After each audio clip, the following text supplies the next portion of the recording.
আমি শহীদুদ্দিন চৌধুরী আনি লক্ষ্মীপুরের নির্বাচনী কাজে ব্যস্ত রয়েছে। এর মধ্যে আমি শুনতে পেলাম যে আমার নির্বাচনী কাজে ব্যস্ত যে গাড়ি, সে গাড়ি চেক করেছেন। প্রকৃতপক্ষে যে নিউজ সেটি হলো যে আমার নির্বাচনী এজেন্ট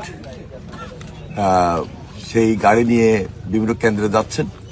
সেখানে আমার যে ব্যয়, তার মধ্যে 15 লক্ষ টাকা কেন্দ্র ওয়াইজ দেওয়ার জন্য যে আমার নিয়োজিত দায়িত্বে ছিলেন কর্তৃপক্ষ সেটা চেক করেছেন এবং কোর্ট থেকে ইতিমধ্যে সেটা রিলিজও করেছেন যে না, হ্যাঁ, এটা সত্যিই যে এটা কেন্দ্র ফি বাবদ ব্যবহার হচ্ছে। সুতরাং কোনো ধরনের বিভ্রান্ত হওয়ার কিছু নাই।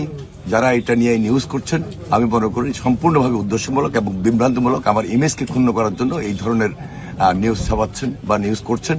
আমি এর তীব্র প্রতিবাদ জানাই।